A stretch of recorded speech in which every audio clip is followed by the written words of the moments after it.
now. Okay. So anyway, this was a piece that was run in the Palm Beach Post Sunday, April 23rd, 2006. It says, here's Martin Davidson's account of the invasion of Japanese-held American territory of Guam, excerpted from a letter the first lieutenant with the 3rd Marine Division sent to his brother Al. In Davidson's detailed account, he describes the mood during ship transport, not as fearful, but as one of anticipation, like one feels when he is about to undertake anything new. Boat crews, man your boats. It was still dark, but so well were we trained that we would execute our duties in utter darkness. Lower the boats. As the first boats went down, we could see the blasts of our bombs and naval bombardment ashore, with the concussion rolling across the water and slapping our ship violently. When all the boats were finally in the water, they looked like a newborn brood hovering around their mother. I can't say we were especially nervous as our turn came to go over the side. There was even some joking and waving to friends awaiting their turn to come down. However, as we started in, the mood sobered as Japanese artillery and mortar fire struck close around us, even directly hitting boats not far from ours. Now we looked at each other in silence, crouching as close to the bottom of the landing craft as we could. Crossed fingers, grim smiles, and if there were prayers, they were not audible.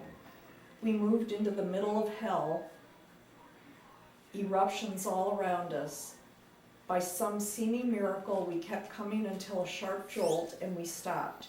We rose quickly and rushed into the surf and onto the beach about 10 steps and fell heavily behind a small natural embankment. This was Guam, American soil. We were trying to catch our breath, to get up our courage, to look over the top of the barrier and go into the no man's land above. I lay exhausted from the weight of my equipment and radio pack.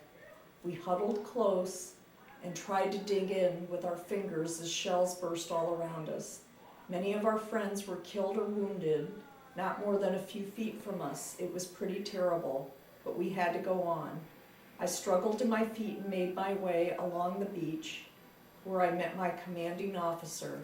Together we picked out a command post, a bomb crater some 35 feet across and almost 15 feet deep, filling with water. The men started coming up from behind us and digging in amidst all this hell and fury.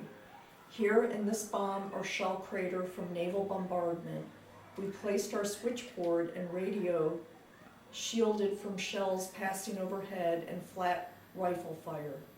Here is where I was in touch with other units, and here was where I slept for 4 nights after stringing wires to other stations when the going was toughest. On that first day, after we had somewhat gotten squared away, I paused to take stock. It cut deep to learn that some of my boys were not with us. I had others to worry about, particularly those who had to drive our vehicles in through that fury. I can still summon up that immense feeling of relief that first afternoon when one of our boys drove up with the rest of our equipment in a heavily laden truck, arriving in good condition with only a shrapnel hole and a water tank. Even in that moment of elation, we lost another man, stringing a telephone line. Things happened so fast that I could never attempt to record it all. And 2, there are so many things I must leave out for security reasons, but through it all, I can express what tremendous pride is mine to have been able to lead these swell boys into combat. I'll show you the article page you can... Yep, stop right there. So their letter offers detailed account of war. And there, were you a lieutenant at that time? Yeah. Or a major? Okay. When did you become a major? Well, wait a minute. Do I have the order wrong? After the war, actually. Oh, Do okay. you want to pan over to him? Yeah. So you became a major after the war? Yes. Yeah, you see, I was in the reserves after the war. Oh, I didn't know that. And, but inactive. And I was promoted from lieutenant to captain and captain to major. But while I was in combat, I was a second lieutenant and then a first lieutenant. Okay. How long were you in the I- reserves? I have never, He's I am never been still in the taken out. reserves.